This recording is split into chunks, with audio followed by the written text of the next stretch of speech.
욥기 29장 1절부터 25절 말씀 같이 합니다.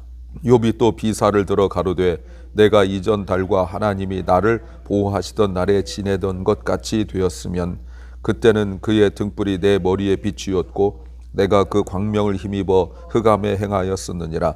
나의 강장하던 날과 같이 지내었으면 그때는 하나님의 우정이 내 장막 위에 있었으며 그때는 전능자가 오히려 나와 함께 계셨으며 나의 자녀들이 나를 둘러 있었으며 버터가 내 발자취를 씻기며 반석이 나를 위하여 기름 시내를 흘러내었으며 그때는 내가 나가서 성문에 이르기도 하며 내 자리를 거리에 베풀기도 하였었느니라.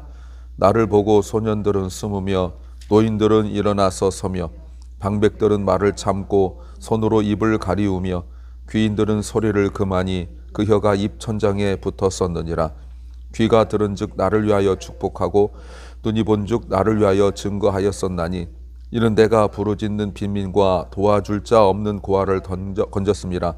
망하게 된 자도 나를 위하여 복을 빌었으며 과부의 마음이 나로 인하여 기뻐 노래하였느니라. 내가 의로 옷을 삼아 입었으며 나의 공의는 도포와 면류관 같았었느니라.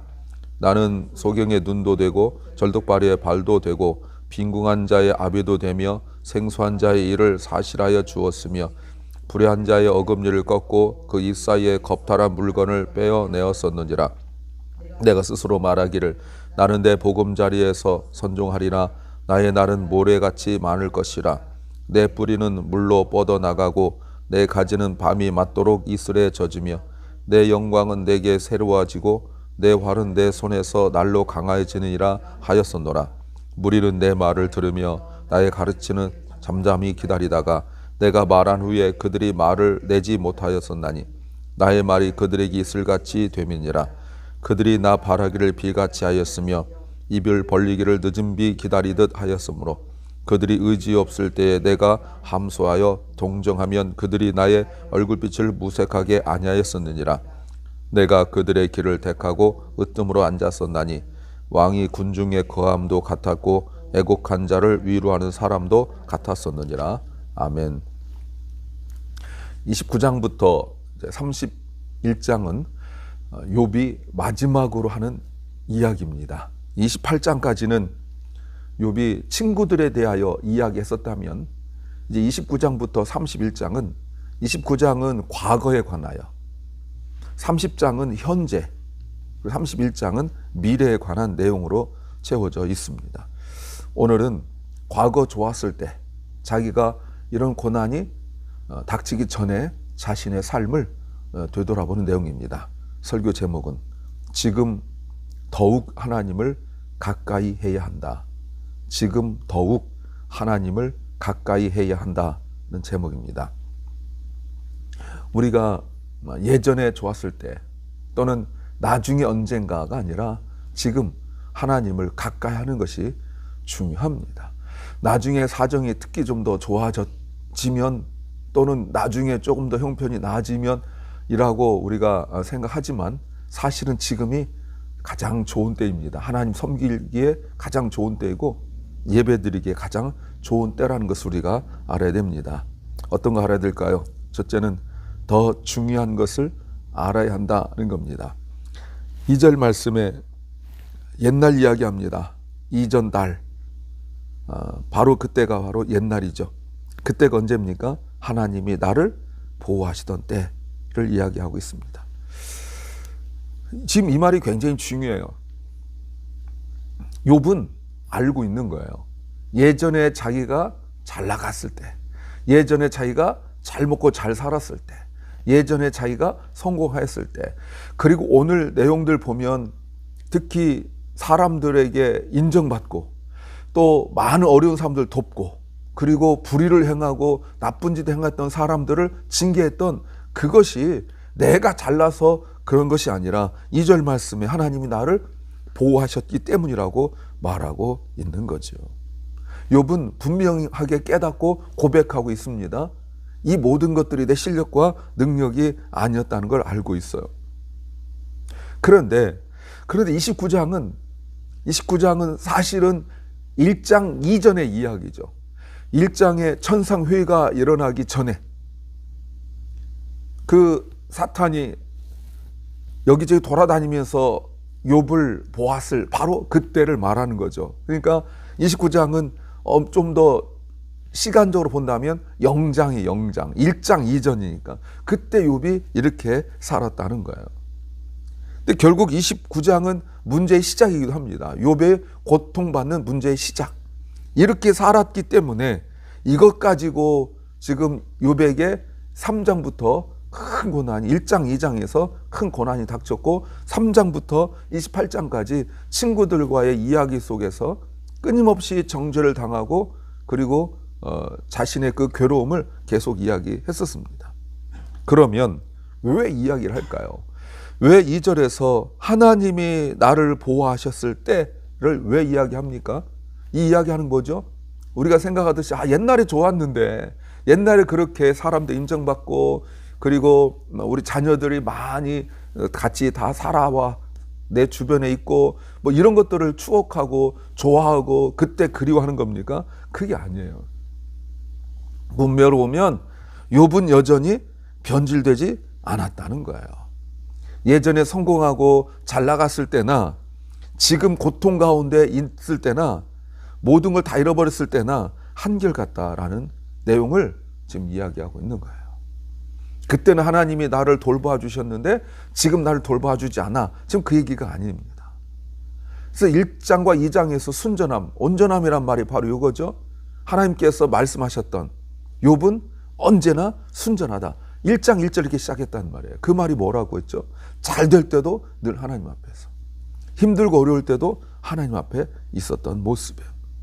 그래서 욥은 조금이라도 잘된 것은 모두 하나님의 보호하심, 즉 하나님의 은혜라고 고백하고 있는 거죠. 그러면 욥이 이렇게 말하는 욥의 한 가지 소망은 무엇입니까? 옛날처럼 잘 살았더라면. 우리가 그런 후회 가끔 있잖아요. 그죠? 예전에 그때 잘 먹고 잘 살았을 때 그때는 참 가정이 화목하고 예전에 내가 젊어서 막 활동하고 뭐 이런 거 있잖아요. 그런 거를 지금 추억하는 겁니까? 물론 그럴 수도 있죠. 그러나 욥이 정말 원하는 것은 다시 2절처럼 다시 하나님의 보호하심을 누리는 거예요. 그래서 3절에 보세요. 그때는 그의 등불이 내 머리에 비추었고 내가 그 광명을 힘입어 흑암에 행하였었느니라. 그때는 마치 여러분 이거는 요즘 같은 때 말고요. 뭐 옛날에 뭐 이렇게 후레쉬 같은 거 이런 거 없을 때 지금 아빠하고 어린 아들하고 길을 갈 때를 생각하면 되겠죠. 가로등도 없고 뭐 랜턴 후레쉬 이런 거 없을 때 갈 때 아버지가 등불을 자기 발 앞에 비추지 않죠. 아이가 넘어지지 않도록 아이 머리 위에 불을 비추죠. 그럼 아이가 그 빛에 의하여서 간단 말이에요. 여러분 이거 하나님과 교제를 말하죠. 하나님과 소통하는 거예요. 하나님과 가까이 있는 거예요. 그때는 하나님이 그 등불을 자신에게 비추지 않고 나에게 비추신 거예요.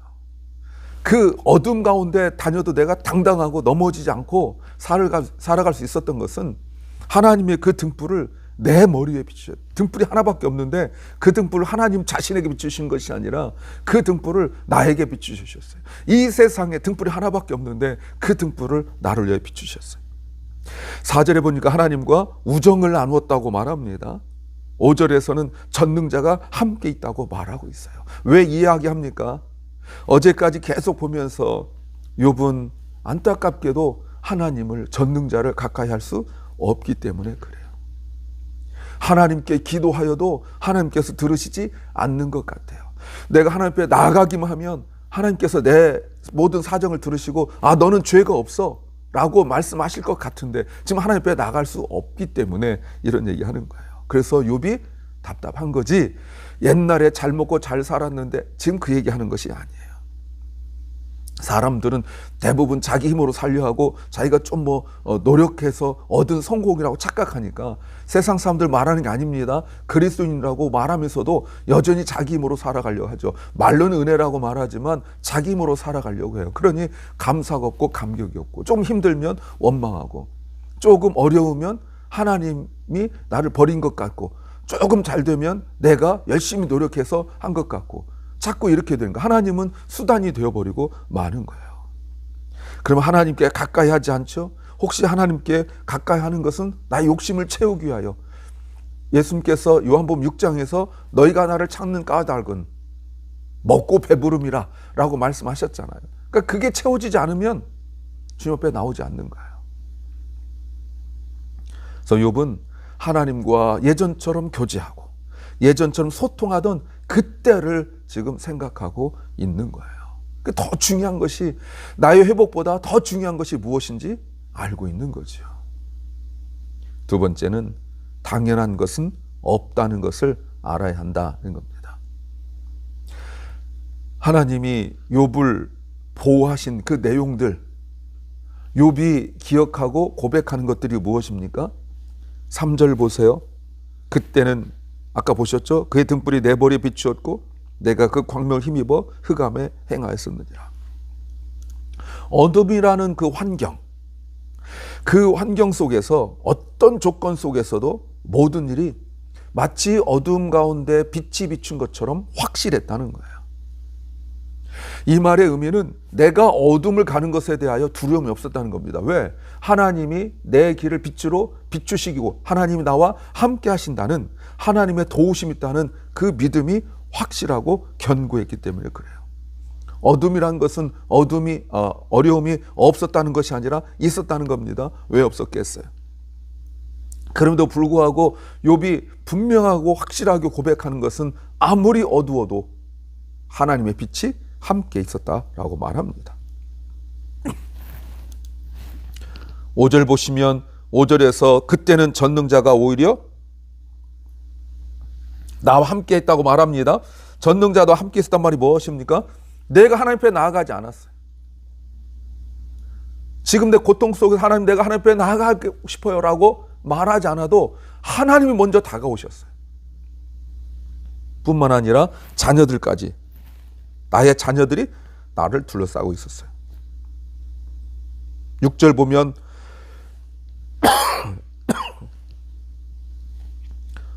보면 버터가 내 발자취를 씻기며 반석이 나를 위하여 기름 시내를 흘러내렸다. 사업도 잘 됐다는 뜻이에요. 7절부터 11절은 길게 나와 있지만 사람들이 인정받았어요. 자기가 나가면, 성문에 나가면 사람들이 다 인정하고, 어린아이도 어른들도, 높은 자리에 있는 사람도 낮은 자리에 있는 사람도, 부자도 가난한 사람도, 과부, 고아, 이런 사람들도 다 인정했어요. 욥이 말 한마디 하는 것을 기다렸고, 자기들이 욥한테 와가지고 지금 친구들이 떠들듯이 막 떠들지 않고 욥이 말하는 것을 듣고 싶어 했어요. 욥이 한마디 하면 자기의 인생에 궁금한 것들이 해결되고 그랬어요. 12, 13절은 어려운 사람들 도왔다고 말합니다. 17절에서는 12, 16절이죠. 어려운 사람들 도왔고 17절은 악한 사람들 징계했다고 말하고 있어요. 그 자세한 내용들을 우리가 세세하게 설명하지 않아도 읽으면 알 수가 있죠. 심지어 12절에서 이는 하고 이야기하죠. 그렇게 베풀었기 때문에, 그렇게 도와줬기 때문에 자신의 삶을 이야기하고 있죠. 하나님 보호하시고 함께 하셨기 때문에 누릴 수 있었고, 나는 하나님이 늘 보호하시기 때문에 내가 도와줬다는 거예요. 3절이 굉장히 중요한 거죠. 전체 해석하는데 굉장히 중요한 거죠. 하나님이 나와 함께 하시고, 하나님이 나를 도와주시고. 그런데 마치 하나님의 도우심을 받지 못하는 것처럼 어려움을 겪고 있는 사람들이 더 많아요. 오늘 본문에 보면. 근데 오늘 본문에 보세요. 높은 사람들, 방백들, 귀인들, 이런 사람들 다 있습니다. 근데 이런 사람들이 욥 앞에서 입도 뻥끗 못해요. 왜요? 자기는 높은 자리에 있고 돈 많이 가졌는데 어려운 사람 안 도왔거든요. 근데 욥은 도와줬다는 거예요. 심지어 망하는 사람도, 심지어 아무것도 갖지 못한 사람도 자신의 인생을 투정하거나 원망하고 너는 잘 먹고 잘 사는데 난 왜 이래? 라고 말하지 않고 오히려 자신을 도와주고 부자인 욥을 축복했다는 거예요. 왜? 저 사람 가졌으니까 저렇게 도와주는데 당연한 것이 아니라는 걸 알고 있거든요. 근데 욥은 뭐라고 말해요? 내가 가졌은 널 도와줘 라는 것이 아니라 지금 욥이 가지고 있는 기본적인 건 뭐냐면 하나님이 나를 도와주기 때문에 내가 널 도와줄 수 있어. 지금 그 얘기거든요. 그러면 이 말 속에 담긴 의미가 무엇입니까? 욥이 지금 못 도와주고 있는 거예요. 욥이 잘 살 때 어려운 사람도 있었고 욥이 지금 망하고 병들었을 때 어려운 사람이 없어진 것이 아니죠. 여전히 자기 주변에 어려운 사람도 있는데 그들을 못 도와줘요. 왜요? 내가 가진 것이 없어서 그런가요? 그렇게 말할 수 있죠. 그러나 분명한 것은 지금 욥이 어려운데 하나님의 보호하심을 받지 못하고 있다고 느끼기 때문에 그런 거예요. 자기가 오히려 지금 하나님 앞에 나아가고자 하나 나아갈 수 없는 그 상황 속에서 자기가 누구를 돕지 못하고 있는 게 안타까운 거예요. 근데 욥의 친구들은 뭐라고 말했습니까? 뭐 앞에 여러 번 이야기했지만 22장 1절부터 11절 말씀에 보면 오히려 뭐라고 말했냐면 욥이 가난한 자들 거 빼앗았다. 과부들을 짓밟았다. 고아들 거 빼앗았다. 라고 말을 했어요. 그러니 사람들이 오해했죠. 친구들의 말만 듣고 사람들이 오해했다는 거 아닙니까? 저 사람 옛날에 잘 살 때 사실은 죄악을 잉태하고 있었구나. 그러니 요 모양 요 꼴이 됐지라고 친구들이 없는 말 지어내는 거를 사람들이 듣고 오해했다고 이야기하고 있어요. 욥은 내가 아무리 열심히 하여도 열심히 살아도 하나님이 함께하지 아니하시면 아무 소용없다라는 것을 지금 이야기하고 있는 것입니다. 세 번째는 겉만 보고 판단할 수 없기 때문이다라는 겁니다. 이제 욥에게 이런 예전에 잘 살 때 아프지 않고 고통이 없을 때 이런 기대가 있었어요. 18절 내가 스스로 말하기를 나는 내 보금자리에서 선종하리라 나의 날은 모래같이 많을 것이다. 이렇게 말을 했어요. 선종이란 말은 우리 개신교에서 이제 사용하지 않고 로마 캐톨릭에서 사용합니다. 그래서 뭐 추기경이 선종했다 이런 말 쓰죠. 성경이 나와 있는데 우리 기독교에서는 소천이라는 단어를 쓰죠. 사실 소천이란 말은 성경에 없습니다. 그럼 한문도 틀려요. 맞는 말도 아니에요. 하나님이 불을 쏟자 하늘 천자 해가지고 하늘이 불었다 이렇게 하려고 그러는데 한문 자체가 말도 안 돼요. 별세란 말 분명히 있습니다. 그래서 별세란 단어 안 쓰고 선종이라는 단어도 이제는 로마 캐톨릭 쓰는 바람에 우리가 쓰지도 못하고 있죠. 여하튼 욥이 예전에 그런 기대가 있었어요. 내가 내 보금자리에서 내 침대에서 평안히 죽을 거다. 그리고 앞으로 내가 살 날이 많이 있다라고 생각했다라는 거예요. 건강하게 오래 살 것이다. 19절 내 뿌리는 물에 뻗어나가고 내 가지는 밤이 맞도록 이슬에 젖을 것이다. 자기가 충분히 잘 살고 자기가 할 일들 다 하고 그렇게 살 거라고 생각했어요. 그래서 사람들이 그 욥의 베품과 그 욥의 그 도와준 것들 때문에 늘 욥을 의인으로 인정했죠. 그래서 20절부터 보세요. 그 사람들은 욥의 말을 경청했어요. 앞에서도 보니까 9절에서도 방백들은 말을 참고 손을 입을 가리었고 귀인들은 소리를 금하고 말 한마디 욥이 말할 때 말 한마디도 안 하니까 입이 말라가지고 입에 혀가 입천장에 붙을 정도인데 욥이 하는 말을 대꾸도 않고 다 경청하고 들었다는 거예요.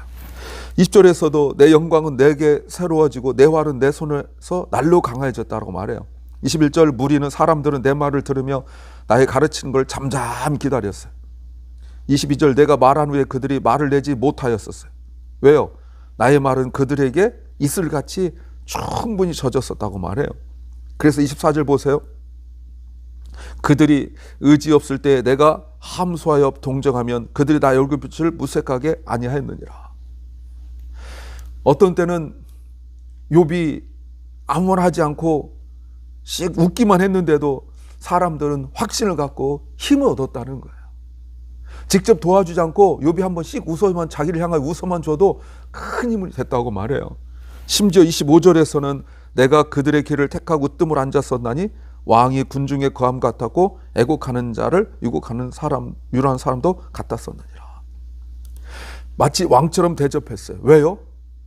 도와준 사람, 위로한 사람이기 때문에. 위로란 단어가 시편 25편 4절, 우리가 지난번 시편 23편 말씀 볼 때 인용 구절이었는데 주께서 나를 안위하시나이다. 이사야 40장 1절에 위로하라, 내 백성 위로하라, 이 단어와 같은 거예요. 그러니까 욥은 이런 성경들이 나오기도 전에 이미 하나님께서 말씀하실 일을 해왔다는 거죠. 누가 인정받는가? 나른 사람을 위로하는 사람이 인정받는다는 거예요. 그런데 지금 욥은 어려움 가운데 있게 되니까 이 말을 하고 있는 이유가 뭡니까? 아무도 욥의 말을 듣지 않는 거죠. 세 친구를 비롯하여서 목소리는 기록되지 않았지만 보여줬던 태도 속에 그런 게 있었죠. 전에는 욥이 말할 때 한마디도 않고 오히려 듣고 웃어만 줘도 좋았던 사람들이 욥이 이렇게 어려움을 당하니까 자기들이 받았던 위로를 나를 위로하는 것이 아니라 친구들의 말을 듣고 욥에 대하여 정죄하고 욕하고 말을 듣지 않는 정도가 아니라 오히려 공격하고 있는 거예요. 악인처럼 취급하고 있는 거죠. 왜 그럴까요? 욥의 겉모습이 변했기 때문에 그래요. 질병이 생겼죠. 가정이 무너졌죠. 사업이 망했죠. 사람이 겪을 수 있는 가장 큰 아픔 속에 있어요. 그러나 오늘 본문이 말하고자 하는 거 뭡니까? 겉은 질병과 사업 망함과 가정의 어려움이 있었지만 욥의 중심은 변하지 않았다는 걸 지금 보여주고 있는 거죠. 그러나 사람들은 겉모습만 보고 판단한다는 거예요. 여전히 욥은 하나님 앞에 나아가기 힘쓰고 여전히 욥은 힘들고 어렵고 지금 자신의 상황도 굉장히 어려움에도 불구하고 하나님을 바라보고 있다라고 이야기하죠. 우리가 이것을 놓치면 안 됩니다. 욥의 인생은 온통 하나님뿐이에요. 욥은 지금 어려운 상황이 있었지만 그러나 하나님 경외하는 것은 변하지 않았어요. 우리는 알죠. 이제 곧 결과가 달라진다는 걸 알아요. 왜 욥이 고난을 받고 있는지도 알아요. 그러나 욥은 그 당시는 몰랐죠. 그러므로 여러분 지금이 중요해요. 옛날에 힘 있을 때 그때 성실하게 살았지만 지금이 중요해요. 지금 하나님 앞에 나올 수 있을 때 더욱 힘써 나오고 하나님을 가까이 할 수 있을 때 더 가까이 하고 육신적인 것, 상황적인 것, 환경적인 것, 마음 모든 것들이 마찬가지예요. 오늘 지금 이 순간을 후회함이 없이 하나님과 가까이 하시기 바랍니다. 기도합니다. 주님, 지금이 하나님 섬기고 예배하고 더 하나님을 가까이 하기에 가장 좋은 때인 것을 우리가 분명히 믿습니다. 사랑하는 결란과 우리 자녀들이 지금 하나님 가까이 하게 하옵소서. 병 중에 있고 고통과 아픔 중에 있어서 마음은 하나님 가까이 하지만 육체적으로, 물리적으로, 환경적으로 예배당에 나오지 못하는 그 연약한 심령들을 주님 불쌍히 여기시사 그들이 회복되어지면 우리보다 더 주님을 잘 섬길 것을 분명히 믿습니다. 하나님 힘 주시옵소서. 오늘 하루가 하나님을 가까이 하며 말씀을 더 깊이 묵상하며 기도하는 하루 되게 하옵소서. 예수님 이름으로 기도하옵나이다. 아멘. 하늘에 계신 우리 아버지여, 이름이 거룩히 여김을 받으시오며 나라의 마옵시며 뜻이 하늘에서 이룬 것 같이 땅에서도 이루어지이다. 오늘날 우리에게 일용할 양식을 주옵시고 우리가 우리에게 죄 지은 자를 사하여 준 것 같이 우리 죄를 사하여 주옵시고 우리를 시험에 들게 하지 마옵시고 다만 악에서 구하옵소서. 대개 나라와 권세와 영광이 아버지께 영원히 싸움나이다. 아멘.